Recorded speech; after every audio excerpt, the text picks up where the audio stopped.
Welcome back to the Amazon EU Masters, where Vitality.Bee move on to match point over the back-to-back champions. I'm here to break down a specific team tied in the bot jungle at 18 minutes into the game. But before we dive completely into it, let's have a look at the vision control that's currently been set up right now. A lot of the members from Vitality are currently not spotted. As you can see in the minimap, they are walking into darkness from the side of K-Corp. But what we already have in here, it's actually the members of Vitality. They've been able to sneak their way in here. And you can see it from the hover, already from 3 different flanks. Cabochard is walking into nothing, as he thinks it's completely safe with his teammates forward in the river. While the rest of them finally starts coming through, as you can see, it becomes an extended fight. The members of K-Corp will be joining the fight, but it'll be too late before Cabochard finally goes down. And then Szygenda, once again, on the Akali, brings you a performance, dodging out on multiple abilities that will make any spectator say, why is he not back in the LEC yet? This sets up Diplex with a beautiful Everfrost as well, allowing the rest of K-Corp to just completely be dismantled by Vitality.Bee. Once again, it allows Vitality to set up a Drake afterwards, and all in all, just completely shut down K-Corp. Absolutely beautiful. Yeah, and it wasn't the only play we saw from Szygenda that game. Obviously, he was able to outplay in the top lane early doors, escaped a 4-man gank, then went in a little bit too far at the end of it and died. The montage player is okay. The montage player, as you say. Szygenda's looking very strong this series, and Cabochard really hasn't been able to match up into him. I mean, it's an interesting dynamic in between them, because Cabochard, funnily enough, is actually the one who's getting most of the resources from K-Corp, right? They're playing up towards that top side. And Szygenda, he's doing a phenomenal job being the weak sider, but counter-responding as well once he's finally isolated with Capo. And I feel we mentioned it at the very beginning of the show as well. I think Szygenda is coming in with a little bit of a wider champion pool as well. At first, he locked in the Gwen, he scaled into the late game, and then he was being a nuisance to the back line. This time, he picked the Akali. He tried to do the same, but more an assassin way, right? Orcs mentioned it as well. Misfortune cannot stand still when you have an Akali flanking ready to jump onto you. And I feel like at this point, yes, it makes sense for Cabo to be able to blind pick either his Gangplank or his Graves. But when they know you're going to pick one of the two back to back, and Vitality.Bee are saving their R5 for that counter pick to get Szygenda ahead, it doesn't matter, because yes, they've put the resource up to Cabo, but they just do not capitalize on completely choking that top side of the map for Vitality.Bee. And it's been such a struggle for Karmine Corp, because they put so much emphasis on getting top lane ahead, on shutting Szygenda down. And someone that's been able to answer that emphasis from Karmine Corp with plays in the bottom lane is Skeanz. On this Lee Sin, he has been absolutely popping off, and he continually finds these angles for kills. I have 2 words to say. Ban Lee Sin. No, that's 3 words. Shoot. Okay. You try. Ruin. 3 words. I think Skeanz Lee Sin is one of the cleanest I've seen, at least in these Amazon European Masters. I think the way he plays is completely illegal, playing absolutely to the absolute limits of the champion, I would say. And his kicks have been very pivotal to a lot of the team fights that Vitality.Bee have been winning. It's just the min-maxing of the character. It's one of the reasons why Lee Sin will always scale with the level of the player who's playing it. And we get B-roll throughout multiple games of the series already, right? Because we've seen this countless of time, the kicks coming through and the setup. And it's not just the fact that it's Skeanz playing this highly mechanical champion. It's all of Vitality solo laners as well, with Szygenda and Diplex as well, even on the Silas. We just don't have enough time to talk about all of them. It really does feel like everyone on Vitality.Bee is really stepping up. 88.9%. The guy's been involved in everything. He is always at the forefront for Vitality.Bee. Skeanz absolutely having a barnstormer so far. And I do wonder for Karmine Corp, like, how do you answer the fact that Skeanz is so powerful? As you say, 3 words, ban Lee Sin, but Skeanz has done this on a multitude of different champions throughout the Amazon EU Masters. I mean, I think personally as well that you have interesting sorts of band coming through as well. Like, you took away the Volibear from this series, you're like, oh, okay, he's still on the Lee Sin. Either you just blind pick the Volibear for yourself if you choose blue side again, and then you ban away the Lee Sin in conjunction instead, because it is one of the comfort picks coming through from the side of Skeanz. Vega is also on the ban table, something you could also take away, because it's something where these are situational picks, but it seems like these situational picks just favors the situation of playing against K-Corp with their champions they like to play.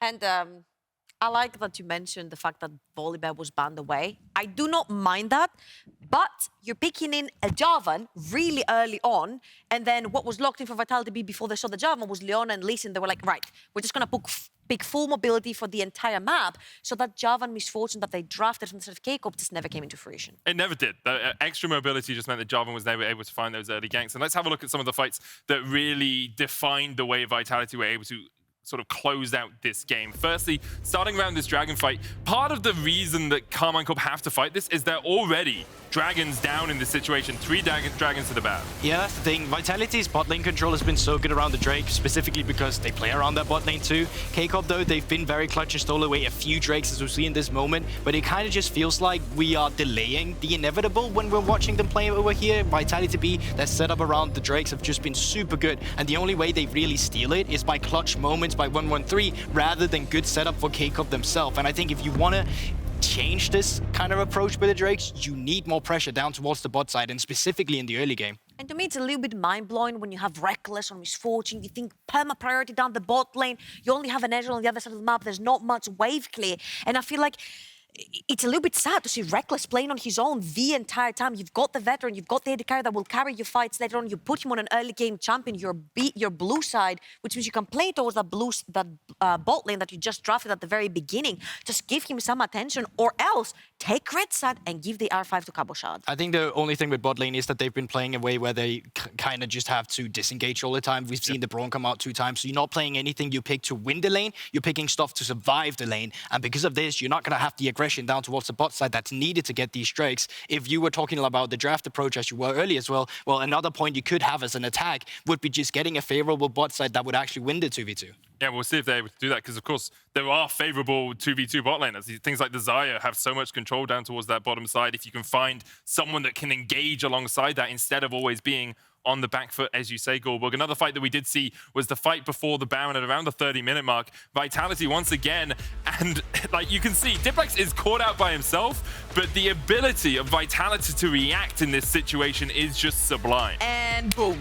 1-1-3 lived, 1-1-3 died instantly at the exact same second. I feel like Szygenda's Akali was such a pivotal part as well to all of the team fighting, because he would always find the backline. He would always find a way to survive through these fights whilst taking away with him very crucial members. Again, Rekkles right there cannot press his bullet time. It's still up as a cooldown because Szygenda has been on him the entire game. And you know, there's been a stigma around Szygenda for so long that he's never showed up in the clutch moments. He's thrown so many finals back when he played in the Spanish league. The moment he finally showed up when he was on a go rogue, then he stepped up to LEC and then it crumbled a little bit. But this time around though, moving towards finals, if he's only 1 game away, I think this is one of the better series he's ever played in his career as well. He's really showing up. I definitely agree with that, and I think you have to look at all of Vitality.Bee and say they're having the series of their lives. Jeskla, 2nd time we've seen him topping the damage charts in 2 games against Rekkles. Like, Rekkles has 6 Worlds, a Worlds Finals, a Worlds Semifinals, 3 Worlds Quarterfinals, a Worlds Groups, 3 LEC titles, an MSI Semifinal. Like, this guy has been around the block just a little bit. He's a promising rookie. Yeah, he's such a promising rookie, but so much credit goes over to Vitality, Jeskla especially. The entire team as a whole has just been so good at shutting down any hope that Karmine Corp have at getting ahead. And I want to come just into the final game, well, what could be the final game. How do you think Karmine Corp can finally get a purchase on this series? We'll start with you, Trouble. I think since I saw the little spoiler out there that says they chose red side, give Cabochard the counter pick and snowball top side. Okay, Goldberg? Yeah, I think it's just getting counter picks, right? Just get counter picks. Will K-Corp bring it back to a game in Game 3 to start an incredible reverse sweep? Or will it be Bees versus Foxes in the grand finals, our very own menagerie? It's time for Picks and Bans. Thanks very much, Medic. Welcome back to the caster desk as we head towards our 3rd game. And Medic leaking the script there said it's the final game as well. I'm hoping, I really hope we get to see K-Corp get back on top of things. But let's be honest, after game number 2, it's not looking pretty for him. Yeah, I mean, especially when they had, as they said, the amount of tools that they could have to play that early game well, right? Like, blame prio, everything you could want for, like, setting up for objectives, and we just never saw it. Yeah, and honestly, I'm going to reiterate what the desk said about the banning Lee Sin, because I was really confused about the draft priorities coming in.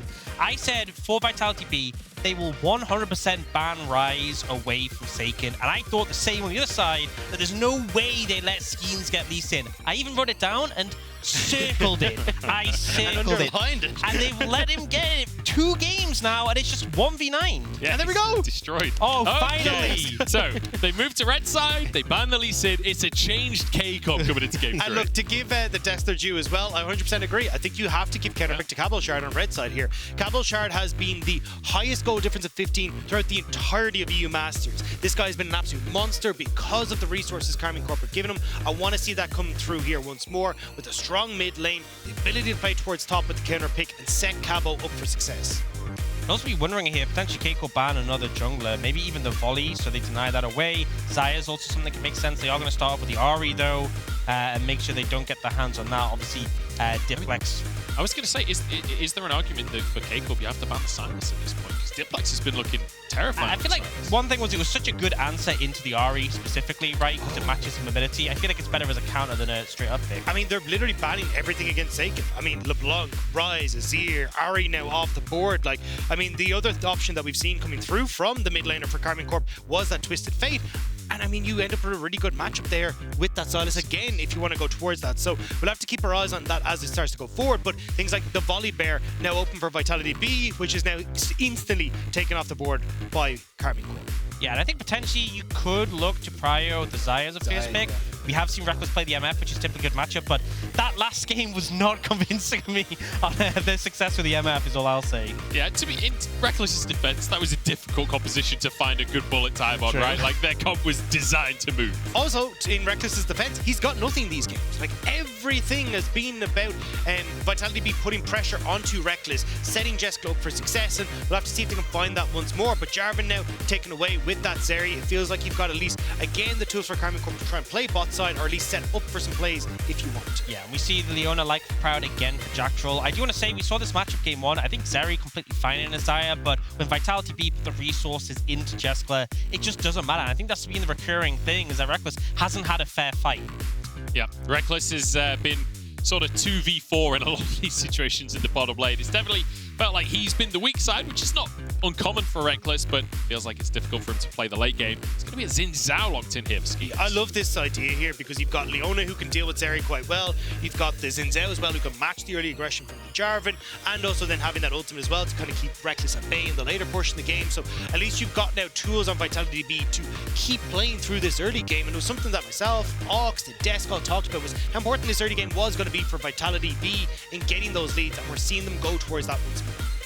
It's going to be a Rakan locked in here for Hantera. So, you know, I like this. K-Corp are locking in proactivity here. The Braum isn't going to be there this time around. So 1-1-3 will have a little bit of backup because on that Jarvan last game, it felt like every time he went in, he just got one shot. Yeah, interesting enough though, every time this series and their last series, K-Corp have taken jungle, AD, and mid in their first 3, so diverging a bit to make sure that they have a good support matchup, because I mean typically what we saw from Vitality.Bee was they would ban away the Nautilus in particular and secure themselves a good pick, so it feels like they're investing a lot to try and secure this bot lane. I am a little bit worried though with the way that these bans are going, if SAKEN actually ends up falling back towards the Twisted Fate. Are there any mid laners left? Yeah, well I think that they, at least with the Silas ban, I would have expected a Galio ban, you take the Twisted Fate, but it does feel if you take the TF, like, you've got Xayah, who's got decent self-peel. You've got the ultimate from Xin Zhao, which can make that pick hard. It feels like you're starting to have a lot of options here on the Vitality.Bee side for something like that Twisted Fate. So now we got to see, what does SAKEN want to bring to the table, or is he just going to fall back to old reliable? That'd be the question. Obviously, the Twisted Fate being banned away by Vitality.Bee, and then the Camille as well, which has been a consistent They ran out of mid laners to ban at this point even. There is still the Vex available, which is definitely something that we could see. Could we see a Viktor? Viktor used to be a thing. Yeah, you know, it can be played, but I feel like a big thing in the current meta has been these mids with agency, and it's something that particularly that we've wanted to see from SAKEN, right? He's had the Azir, which was more of a neutralizer. I'm not super happy about him going to the Viktor, but I think in this situation when so much has been banned, you don't have a huge amount of choice. I mean, there's what, like 7 mid lane bans that have been levied towards him, so difficult position, goes for the Viktor in the end. Yeah, and I think this is where you can maybe actually see Diplex fall back towards something like the Vex, which actually is going to be locked in. I think now you've actually got the stronger 2v2 on Vitality.Bee side, and you've got the opportunity now to go towards, there it is, the Ornn as well. So really strong team fight set up for Vitality.Bee, and should be able to set themselves up nicely through that mid jungle and see if they can continue to put that pressure bot side. And this is almost a frustrating thing because, you know, we've seen Keiko ban Ornn so heavily to try and secure Cabochard, a good counter pick where he's not going to be going up against Ornn, who obviously is a decent weak side and can also scale exceptionally. And in this situation, they leave it open, and then they have the counter pick for Cabochard, and they go for a Sion, so not the most active mid, not really utilizing the counter pick, and it kind of seems like it's all the eggs in the Rekkles basket. They have to have bot lane win, or I think it's going to be rough. But that at least is a different tune from K-Corp. From what we've seen, it's been Rekkles kind of weak-sided in that bottom lane. They've been playing up towards the top side. Now I feel like with this composition, surely you have to play towards it. But that's the thing, right? Like, this isn't just a different tune for this series. This is a different tune for who Karmine Corp are as a team. They've been playing heavily towards Cabochard, utilizing the fact they've got him on this incredibly strong, like, either like Lucians, these big carries, but that's not what we're going to see anymore. Instead, now they are going to have to try and play towards bot side. Now, it could work out, but you're not really playing towards what has been the strengths of Karmine. Well, we'll have to see if they can change those strengths, if they can change their style. On the other side, though, Vitality.Bee, once again, feels like they have aggression, feels like they have ways to make things happen in the early game.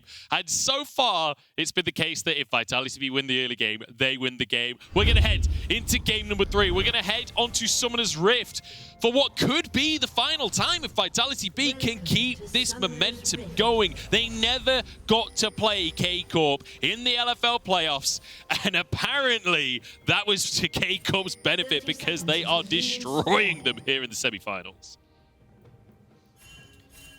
Both teams just looking to spread out. Not going to be too much action in the early stages. I mean, I think on both sides you would love to try and get some vision and spot out like where the enemy jungler is going to be, but it certainly feels like once again we're kind of going back to game number 1. Skeanz having that priority in the jungle, seeing if he can make things happen. But I mean, honestly, it hasn't really mattered whether Skeanz is on the good or the bad side of the matchup. He's been the one that's made the difference in these early stages. But he is obviously Sin, which is definitely something. And one thing I will say for the K-Corp composition, right, it is a Viktor who is going to scale pretty well if they can keep him safe. It's also the Sion. You're into a Vex who doesn't really have the best tank killing capability. You're also into a Xayah who's going to be the lethality. Again, not the best at killing tanks. When it gets to those later stages, I feel like K-Corp have a pretty solid team fight that should be fairly straightforward to play.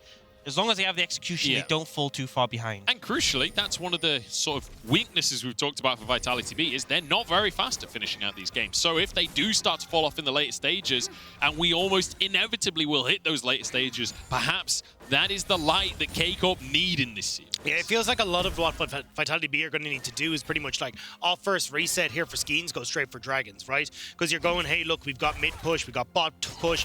If we can try and stack these early, then we can start to draw Karmine Corp into these early fights before this game hits that late game point. Because, I mean, even when you look at how long every single one of these games have gone so far this series, this would favor Karmine Corp. And that's something to say, right? They have the tools, and the objective control in that game too was just absolutely excellent for Vitality.Bee. And that was a time where we saw the comps and thought, no, K-Corp should have control. So I think very much that's the expectation, but we want to see it start happening in this game.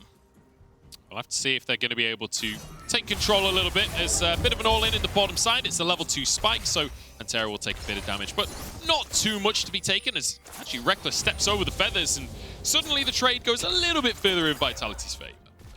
I mean, it's not going to be the end of the world. You're still just going to get shoved in on bot side here. And again, you can kind of see both junglers opting in for a bit more of a full clear, so not looking for early ganks, at least at the moment. And I want to say something that's really bold is Rekkles not having cleanse, right? He hasn't run cleanse this series, despite the fact all 3 games have been into Leona, but you're into a Leona, you're into a Xayah, you're into a Vex. Very easy to see CC just being layered so heavily onto you. So obviously trusting his hands, but does mean if something connects, you are going to get caught out. I mean, you don't even have like any sort of help coming through from your team as well. Like if Diplex does end up in the back line, like it's going to be a fox in the chicken coop. Like they're just going to have to scatter to the 4 winds because that damage that can come through from Skeanz, from Diplex is going to be absolutely insane. And they'll be looking to have Diplex be the fox in the chicken coop if they want to then go forward and be the bees in the fox coop. Den? In the final? Yeah, I don't know. I'm reaching with that one, but as Medic said, bit of a menagerie in our finals if Vitality can make it on through. And that would be crazy because remember, K-Corp, these are the back-to-back Amazon EU Masters champions. And now in the semi-final, looking like they're really struggling. Yeah, the only org to ever win twice, and they've done it twice in a row. But now, if they lose this game, not even getting a chance to defend their title in the finals. And when you look at Vitality.Bee as well, a team that, you know, hasn't been able to make it out of play-ins thus far. Now getting to the main event, now 1 game away from finals. It feels like we're seeing the rise and fall of 2 LFL giants, and Vitality.Bee hoping that they will be the ones that come out on top. Hoping to become a giant, and, you know, LDLC on the other side of that conversation, it would be their 2nd win if they're able to win the whole tournament for themselves. But we've got a little bit of action coming our way Now, we did see 1-1-3 walk over the wall, and it's just going to be an all-in on the bottom side from Jeskla and Jactroll, but perhaps Jeskla could be in trouble. Has his flash, heals to keep Jactroll safe. Oh, the root! Oh, so good. 1-1-3 nearly finds it anyway, but Jactroll flashes it out, and Vitality.Bee beautifully played. Yeah, it's still positive in terms of the summoner's burn, but a lot committed there not to find anything. And now we see pings coming out. If you look at the minimap, we can see Skeanz moving up towards the top lane.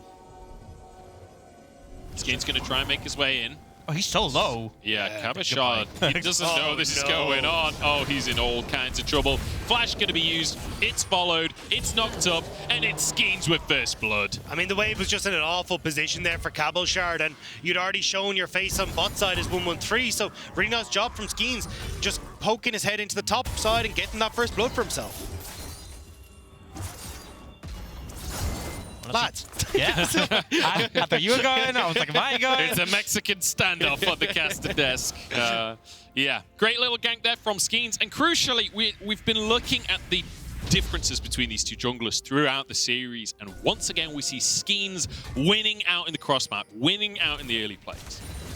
And I think this is something that, again, it's kind of been a struggle for Karmine Corp. Like 1-1-3 in theory tries to get the play off on bot side, and it could have been wonderful if it worked out, but that ward placed early by Vitality.Bee paying dividends where they spot 1-1-3 before the gank comes through, Jeskla with the nice root, and it just feels like consistently whenever we see Karmine Corp trying to go for these plays, they're just falling behind. Oh, level 6, Szygenda with the Ornn combo, flashes forward, one more hit would do the trick. The Q dodged away from, and Szygenda is playing with his food, but here comes 1-1-3.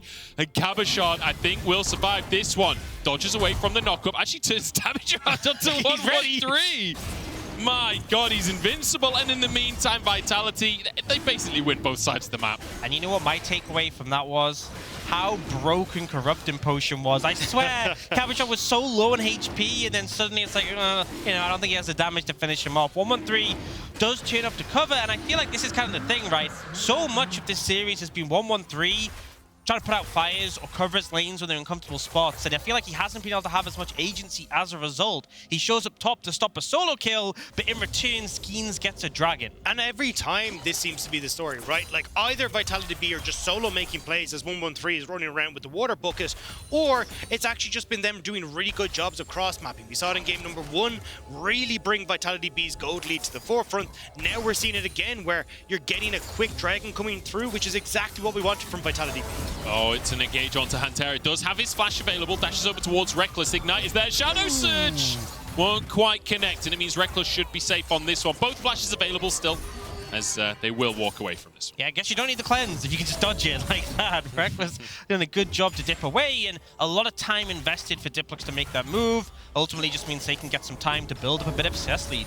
Yeah, and can just pop this in, get himself a nice reset if he wants to, or even look to try and make a play for himself on this bottom side, because you see 1-1-3 is here, but with the level 5 only there for 1-1-3, because he's been trying to put out fires, won't have that Cataclysm available to try and make something happen on this bot side. And I feel like that play coming out from Diplex to try and move towards this bottom side is acknowledging the scaling difference between these two teams, right? Vitality.Bee know that they've got to be proactive in this early game if they want to have a chance at winning the late game fights. Do you notice one thing is coming out from Cabochard's inventory? Looking like it is going to be the Hullbreaker. And we've actually seen on live, Sion has been nerfed heavily, as is Hullbreaker, because there's this new strat where you build it and just perma side lane and you have your zombie form kill the tower. I'm not sure they go to that extreme that we've seen in solo queue, but it's definitely frustrating as an Ornn playing into that and being unable to defend your tower. Are you saying we're going to see Cabochard? Maybe. Could that be the strategy? K-Corp backs against the blue wall, and Cabochard comes on through to save the day. We'll have to wait and see as 1-1-3 grabs himself this Herald. That'll certainly help with taking down towers. Yeah, and at least there's something here for Karmine Corp as well, because my biggest worry was that Vitality.Bee were just going to run away with this game. But as you see, like there are opportunities here for Karmine Corp to still try and fight back. And I think if you start to give this gold down towards Rekkles or even in towards SAKEN, just feeding your carries the necessary gold, the late game will come a lot sooner, and Karmine Corp can push us to that crucial game. And this is a beautiful opportunity here. 1-1-3 moves in with the Herald. Yeah, I mean, they'll be able to get the tower low. They won't take it, but with how important mid tower is, just getting a low is such a massive objective to be able to take. But I'm going to have to back away from the defense, but just a nice trade from out from SAKEN does lead to that. Also makes it a lot more difficult for Diplex to try and look for these roams, right? Because if that tower's low, well, suddenly there's a much bigger cost for losing it, but SAKEN just about able to flash away from that engage. Yeah, good flash from SAKEN. Jactroll going to use the solar flare, but ultimately that's a price he's willing to play to trade for the mid laner's flash. Feels like Vitality.Bee still on the front foot, still slightly ahead in gold, despite those 3 plays going down mid. And we haven't really seen too much success come out from Skeanz other than that initial gank. The game has kind of gone this slower pace. And I have to say, K-Corp can be pretty happy with that, right? Not falling nearly far as behind as we saw in the game 1, for example. We do have Dragon coming up in a minute 40. I feel like we've had Soul 2 games in a row from Vitality.Bee. Putting a slow down to that would have a ton of value. Cabochard is gonna ult down the lane. Okay, we've got a Sion gamer on our hands. As Szygenda just gonna chase him out of the lane. And you know what, lads? I already know this one's gonna get funky. This game is gonna get real funky. No, it's gonna get funky this series. I mean, this series has been pretty funky. But here we go. Huge route onto Hantera. That's gonna be Jactroll following up as well. Has to grand entrance away from that one. And it will be Skeanz a little too late to make the play. That's heal burnt a minute before Dragon, though. Diplex taking a lot of hurt off of this mid laner. 1-3 needs to just be a bit careful here. SAKEN doing a really good job of just blasting his ult at Diplex every single time it's available, forcing him out of lane. But he's healthy enough to stay and just clear the way for now. And it means that when Drake is up in 45 seconds time, Diplex, I think, would have just about enough time to reset. Should just have his ultimate up as well, but engage. Oh, they're actually going to go for this one. Jactroll flashed in for the play. SAKEN burst on down. The Ignite is there. Diplex survives somehow. No, he doesn't. Never mind. Burns to the Leandries as Hantera moves in on the play. But 1-1-3. It's a 1v1 between the junglers, and Hantera turns it into a kill. Jactroll trying to escape. Hantera, even with his red buff, won't commit. Way too much of an overextension from Jactroll there. Tries to go underneath the turret to set up, but there's just no follow-up. Yeah, it just felt so overforced. It's like he committed the play and was like, well, you know, I guess, you know, he wanted to stun someone. It's like, oh, I might as well just go for the Viktor. And then Vitality.Bee are like, well, I guess we have to commit to this. But, you know, they're taking tower hits here. Diplex gets completely chunked out and then goes down. And then we see the roam up from Hantera. It's later, but he's still got all his cooldowns to turn this into their favor. God, the shield at the last possible split second there.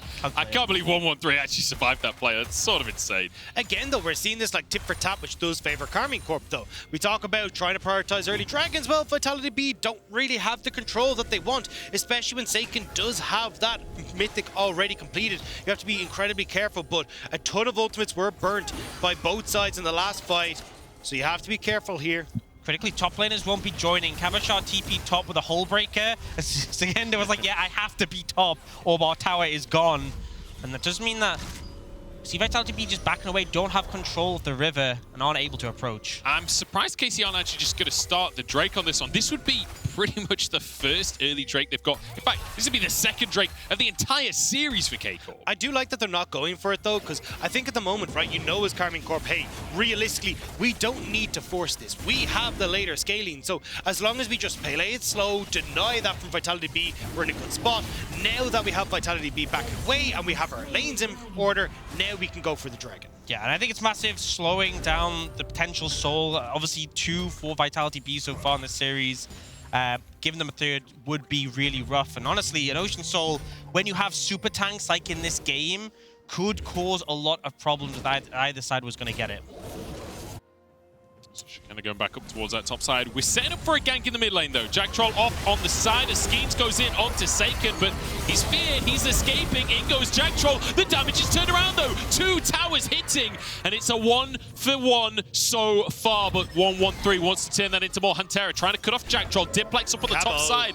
Cabo, in the meantime, is in the middle of nowhere. There's a Cataclysm from 1-1-3, and K-Corp are finally getting ahead in a game. I saw assist things coming out and Cabochard is just going behind the tower, just not interested at all in what is going on in the rest of the map. That was incredible. Just like, me smash tower, me no hit player. It's just like, I'm going for this. Screw everything else that's on the map. He's in his lane, he's flourishing. He's moisturized, you know. Oh God. Let's take another look at the play, because it felt like SAKEN was doomed, but then the rest of the team falling to the towers, basically. I mean, Hantera has been so good in these scenarios, like consistently being there to counteract the dive, and with the quickness just disrupting so much of these dive possibilities, Vitality.Bee don't have that quick damage where you're not getting the healing and the shielding as well, just keeping their key members alive that little bit too long. And I think you can honestly just play the game like this, just constantly shutting down the aggression of Vitality.Bee will be enough for K-Corp. And right now, top lane, you can see how much damage is being done to that tower. It is just going to continue on with Cabochard eventually chipping away at your side lanes. And it feels like we're finally getting to see Karmine Corp in this series. Like, we talk about the tools they had in game number 2, we don't get to see anything from them. Now, though, Hantera is doing a really good job of linking up with 113, keeping SAKEN alive, keeping Karmine Corp's hopes alive in this best of 5 series. And this is the Karmine Corp that I thought we'd get to see all series long, where they can match this early aggression, where they can find these moments to thrive, and we'll have to see if they can keep it going for the rest of this game. Yeah, they do end up giving over that bot tier 1, but committing to the top side, they get the first blood tower for Cabochard, and they secure that second Herald as well. So really positive overall. You can see pinging in towards the mid lane. That tower already low because of the first Herald. They can just slam it down, take it down, and have such a massive advantage on control on the map. And it's kind of crazy to think about the amount of bans that went towards this mid lane this game and how well SAKEN has been playing on this Viktor, consistently having pressure, having a 20 CS lead. And Diplex seems to be the one that struggled off the back of all of that draft pressure on the mid lane. Well, that's the thing. SAKEN has always been known for his really strong control mage plays. So the fact you're kind of getting the threats off the cards is actually only benefiting SAKEN in a lot of moments because he's able to fall back to things like the Viktor. Now, it does obviously hurt your mid jungle, but you can see that with Hantera coming in and overextensions from Vitality.Bee, they've been able to shore up that difference, and now you're starting to see SAKEN flourish. Oh, Skeanz tries to steal the Grom, but Rekkles will grab it, drops a little happy B as well. And we'll walk away, denying a bit of a cross map as he knew 113 was up on the top side. Look at the amount of wards that are littered in this bot side jungle now, though. You have a ton of control for Vitality.Bee, and when you've got a minute and a half until the next dragon, that feels like it should set up well for them. But I think realistically, as Karmine Corp, you don't really need to contest this. You can just play elsewhere. Yeah, they can play elsewhere, but I feel like Vitality.Bee, if they want Soul to be a win condition, they kind of have to get this one. Otherwise, you know, if they give it over and they need 15 extra minutes to threaten a Soul themselves, it's just way too late in the game. So they put in a lot of effort in trying to find this, and critically also, if they set up the vision, it allows Diplex to flourish. You can fire an ultimate from the Fog of War. It's going to be so much more potent. It would be.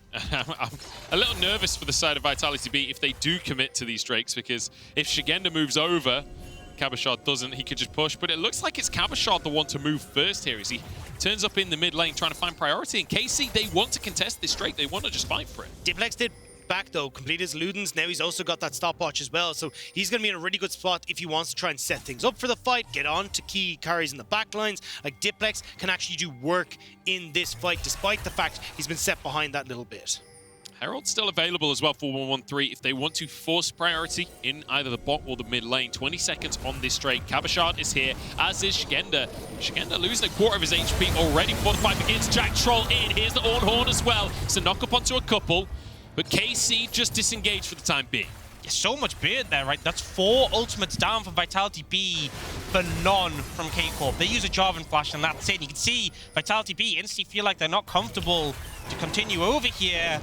A bit of a disaster. Yeah, not the target that you wanted to try and jump on. 113 has flash, has the flag and drag, and he gets the healing off the flower in the river. So now you end up with that second dragon for Karmine Corp, and it's exactly like you said, Ox. Now you're waiting 15 minutes until you can actually look at a soul as a win, and that's not where Vitality.Bee need to be right now. Look at the goal difference in the mid lane in particular. Wow. You know, our concern was the Viktor could weaken the mid jungle 2v2. It hasn't come to fruition, and now SAKEN is just going to ramp up as this game goes on. I feel like Vitality.Bee are just going to need to find backline access to ever have a hope, but it gets harder and harder. You see the Rift Tile getting thrown down to assist Cabochard as well. He is a menace so far this game. Doesn't have his mythic completed, but he's going to do work as soon as he does as well. Jactroll just going to sit here with Szygenda to try and clear this one out, but does leave Rekkles free in top side. Poor Shelly, just getting battered down in the bottom side. Won't be able to get the charge off, as did get a bit of support from Jactroll to defend that tower. It's a 1,500 gold lead for KC right now as we broach the, or get towards the 20-minute mark. And it's feeling real good for KC, this kind of slow, methodical gameplay. Yeah, SAKEN has Rabadons. That is pretty scary. Jeez. I mean, he's 220 CS at 19 minutes. Like, we were talking about other players being good at farming it. That's like insane farm in that mid lane. SAKEN, as you're saying, 2 massive expensive items. But again, it feels like it's Karmine Corp, right? We talked about being able to power through strong lanes. SAKEN, one of those. Cabochard, another one. And you're getting Rekkles now as well with that big CS lead in the bot side. It feels like Karmine Corp are starting to come online in this game 3. And when you look at like these best of 5s, momentum can be huge. And if Karmine Corp have kind of rallied themselves in game 3, we'll have to see if they keep this going, as looking to see if they can push on towards Jactroll. But Diplex is waiting on the side. Oh my lord. Yeah, so okay. that's one of the things that's actually being nerfed is Hullbreaker increases your damage to towers. They're changing it to only be attacks because it affects demolish, which is why you see it do so much to a tower. It's a little bit bonkers. Yeah, just a little bit. Cabochard able to pressure so much at the bottom side. And that's only going to get worse. It's not like Szygenda is going to become a great side laner later into the game. Like, he's built for teamfights. He's built to be part of a 5v5. It does feel like, though, if SAKEN is on point, he can kind of shut down a lot of what Vitality.Bee wants to do. Because if you've got this zone control that's coming through from SAKEN with the gravity field, with Hantera, you're able to play around chokes properly, there is the opportunity to kind of bypass a lot of Vitality.Bee, where you're using that zone control to deal with the divers and Diplex, deal with the diver and Skeanz, and keep other people at bay. Kind of draw out the composition from Vitality.Bee to deal with them piece by piece, rather than having to deal with them all at once, especially when Cabochard can just play frontline and add to more of that zone control. I just don't see, when it gets late enough, how they ever kill Cabochard. He's going to be so incredibly bulky. Obviously getting that free HP that he can stack up from his passive when he kills minions. You don't have tank killers on your team. Skeanz going real aggressive on this one as Szygenda is actually just forging an item in the meantime. But it will just be a back away from KC once more. And guys, I have to ask, where did Vitality.Bee go? I feel like this entire series, they've been so aggressive, they've been so on point, they've been forcing plays across the map. And then this game, it doesn't feel like we're hearing a peep out of them. Yeah, I mean, I kind of looked at this and went, look, you had the tools for Skeanz to try and make something happen. Jeskla, Jactroll, good idea to play around bot side, you can play around Diplex, but Hantera has been phenomenal in trying to shut down these plays, roaming mid, tracking Skeanz. It feels like it's actually been Karmine Corp who have been the ones countering everything Vitality.Bee have done. I feel like this kind of feels like the end of game 1, where Vitality.Bee is thrown, and then it let K-Corp be in this position where we're like, okay, feels really hard right now, they scale really well, but it is about finding access to that. But I think if SAKEN or Rekkles are out of position, which is a sort of scenario we found when Rekkles was chasing down Jactroll at the end of that game 1, that's where you all just pounce them, you blow them up, and then that's where the team fighting falls apart. Because when you look at the composition of K-Corp, it really is SAKEN and Rekkles who are doing all the damage. If one of them dies, it's going to be very hard to follow through the rest of the fight.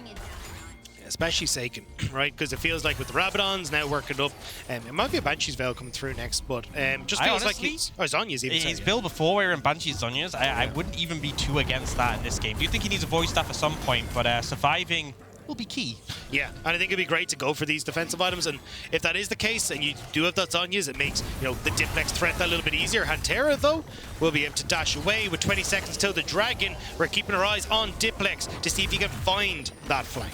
Time for things to begin here. K-Corp grouping as 5. They want to take Soul Point. They want to set themselves up with that Dragon Soul win condition for the first time this series. Finally in control, and 113 starts fight onto Skeanz. That's a solo play from Jactroll. The Ornn is there. Is there any damage from Vitality.Bee? The rest of K-Corp moving forward. 113 survives, and now onto the tank, but Cabochard is practically invincible. Szygenda has to back away, and it's just a jungler for nothing. KC, yes, low health bars, but still in control. Yeah, those feathers critical, though, from Jeskla really chunked Rekkles out. I think before that point, Vitality.Bee were looking a little bit doomed on it, but K-Corp still confident enough. I mean, Cabochard is so incredibly tanky, and they never found the backline access. Yeah, Diplex ended up wrapping around to play front to back, so he wasn't really that threat. So you could kind of see him here at the start of this fight, like looking, waiting for all the CC to come down on Rekkles and to burn that flash, but he ends up wrapping through, which means that even though Rekkles takes a whole heap of damage here, you actually don't have Diplex in a position to follow up onto the flashless carry in the back line. 113 ends up being able to take down Skeanz alongside Skeanz. SAKEN, and with that point forward, like as you said, Cabochard just tanking all this damage, which makes it nigh on impossible for Vitality.Bee to right the ship. And I'm honestly going to say Ocean Soul, I said it before, with a tank Jarvan, well, you know, he's going to bruise a build, but still, this super tank Sion, and even the fact that Zeri becomes very bulky for an AD carry, they're already struggling for damage, they will be immortal. And the thing is, we talked about how, you know, the side of Vitality.Bee aren't that great at killing tanks already. Well, on the other side, KC are great at killing tanks. Doesn't feel like Szygenda is tanky enough at all. SAKEN more than happy to deal damage to him. Rekkles too.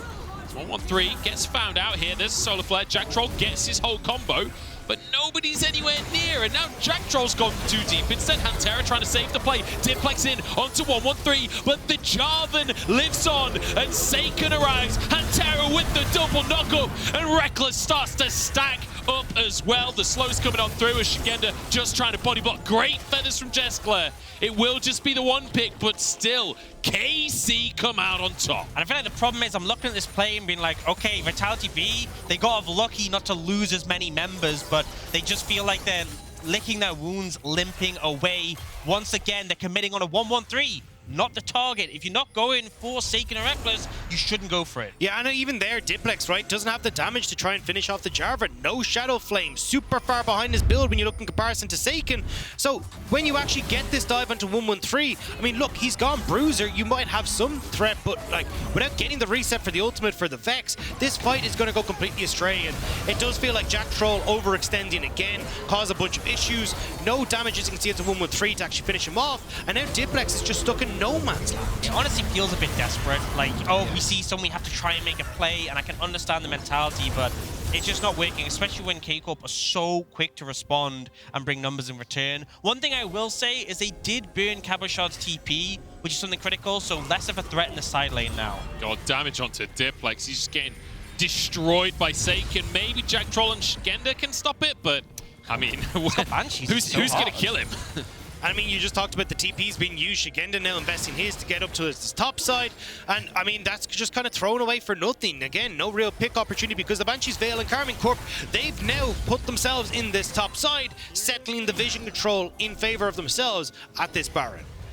1-3 backing away on a blast cone as well. Cabochard has actually been playing with the team more than I expected when I saw the build. I thought maybe he'd just be off on the side, but he has been playing that main tank role. Oh, no. Oh, he slides away anyway. Good little channel from 1-1-3. Buffers the flag and drag. Ornn from Szygenda, but again, he's just not tanky enough. Has to flash away. And now Hantera finds the engage, but the feathers cut through him. Skeanz on the front line tanking. 1-1-3 dashes back out of the play. Vitality with one, but Rekkles is stacked. Finds a return kill. It was great reactions from Diplex at the get-go to prevent the engage from Hantera, but again, you've got Cabo playing frontline, so there's just no follow-up in this fight. We'll see it here. You end up getting this engage from Jactroll completely separated. Nobody's able to follow up on that. But when we get this step forward again from Karmine Corp, watch Diplex here. As Hantera goes in, instantly pops the shield. The fear prevents the follow-up for Hantera, and then you get this root, but Diplex ends up firing his ult straight into Cabochard once again, which means they can't actually capitalize on this. Yeah, I mean, Cabochard is doing a fantastic job of playing bodyguard and not letting anyone get close. He is so incredibly tanky. It's only going to get much severe as the game goes on. We do have the Serelda's grudge from Jeskla now, so he's got some percentage pen, but it's still all physical damage, and there's a frozen heart being picked up. Diplex just factually does not do damage to Cabochard. He just does not have the items for it. Still not completed that second item. SAKEN working on his 4. It's absolutely insane how far ahead SAKEN is at this stage, and you're kind of starting to see it with the 2-level advantage, the damage that he's churning out. Void Staff on the way now as well to deal with Szygenda before he even gets his hands on enough magic resist. So it just feels like with this Ocean Soul now available, I don't really know how Diplex gets the flank, gets the damage when Karmine Corp are already here. I mean, Szygenda trying to set up a death rush here, but this is not a fight that they win. Although 1-1-3 force away, Ornn is there, the knockups, triple knockup from Szygenda, and now the rest of Vitality.Bee. Diplex off on the side, perhaps an opportunity. No smite available for K-Corp. And that was just a great engage for Vitality.Bee, but they are still limping. But Diplex has snuck behind them. They don't know he's here. Szygenda has to use stopwatch. Rekkles might be able to finish a kill. Hantera can't find the knock-up. Jactroll! Oh, he fumbles it, and he's just blown apart. Here we go. Diplex behind enemy lines. Hantera turns golden, though. Feathers come on through. Cabochard falls. Rekkles trying to chase the play on out, but Vitality.Bee still with 4 players strong. A beautiful play there from Hantera. He gets revenge on Diplex, channels the ultimate, knows that Diplex is going to fly in and then charms him as soon as he arrives. Just really good play to stall that one out. And completely takes Diplex out of the back line. Just absolutely beautiful for Hantera. And honestly, the game-winning play there. Now Karmine Corp turn over towards the Dragon. You can already look at 113. He's nearly here. Soul for Karmine. And you see pings are coming out on the Baron from Vitality.Bee. They know this is like, we have to do something desperate. They're not going to end up committing. They are pinging on the way, but like, you've just given Ocean Soul. Cabochard is now mortal. He's got TP. I feel like you just have to flip Baron here and now the game's over. They are going for the resets though, and SAKEN is still showing on the bot side, so maybe you're just able to go for this Baron before they show up. You have to try and go though. Waiting for Karmine Corp to come in here is just going to make it so much more difficult. Something's got to happen. Something's got to break for Vitality. They start the Baron 10,000 on its HP right now, but they're burning through it fairly quickly. The Feathers come on in. It's gone. 113 is too far. It's just done at that HP.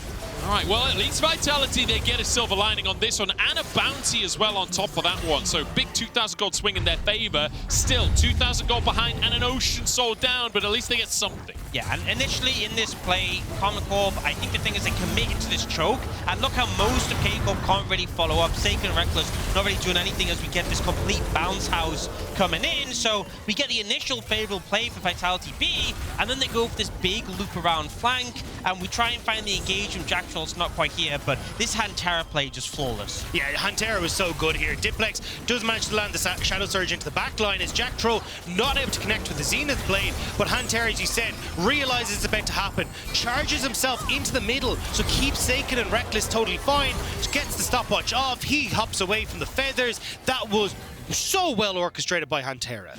Absolutely gorgeous. And this is why I love watching Rakan, right? There is so much skill expression in this champion, and Hantera showing that he has that skill to express.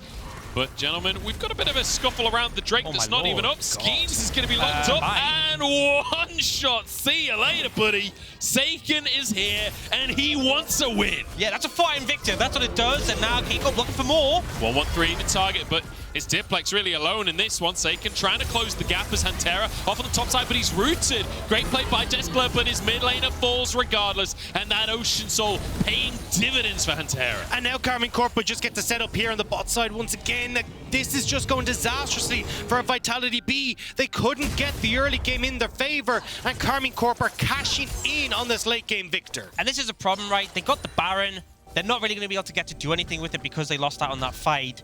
And all it really did was stop K-Corp from taking the Baron. It's going to extend the game, which is nice, especially since, you know, you might make a play to flip an Elder, but I still think this team with Ocean Soul, the strength of this Viktor right now, it is so hard for Vitality.Bee. And again, we're looking at Diplex, right? Like the comparison in items, he just doesn't have it there. Shadow Flame is the sole second item, whereas when you look across at SAKEN, he's like working on his final item here. It's just insane, the difference between the two mid laners at the moment, and it feels like all these bans focusing towards the mid lane only ended up helping Karmine Corp rather than hindering them. Cabochard is like, hey, by the way, I am still playing this Hullbreaker side. I can still just annihilate towers. But the key thing I think about the difference in the mid laners as well is that SAKEN scales exceptionally well too, and we're seeing that on the damage on Szygenda. There's a fear onto 113. He jumps in, keeps himself alive with a Gore Drinker and a stopwatch, and SAKEN shreds the health bars. Knockups galore. It's a double for SAKEN, and in flies Cabochard, and out of the other side as well.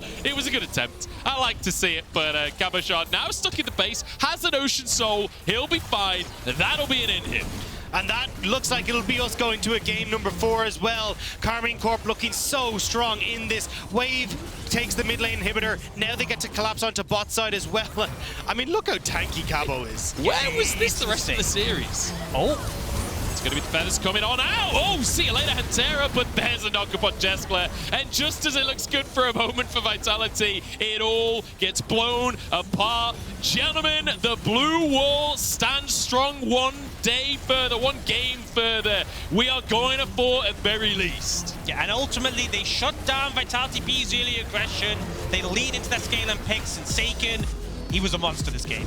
SAKEN MVP for this game, and alongside Hantera, it has to be said, like, the two of them made this game what it was.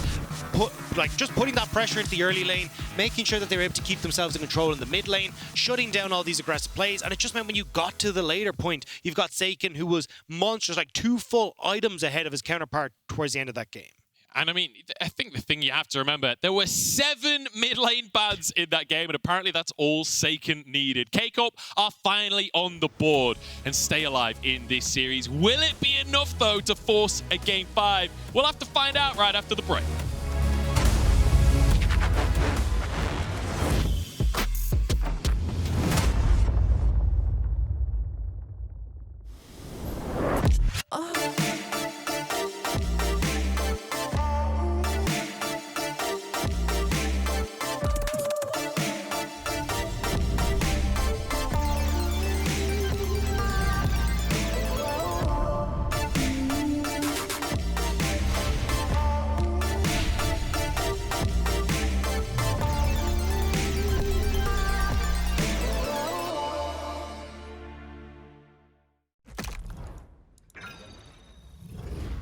Systems are overloading. We can't risk another game.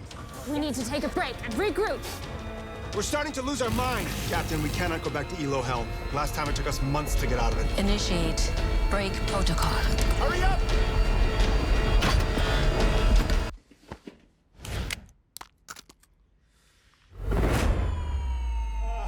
Yes! Yes! I did it! We did it! We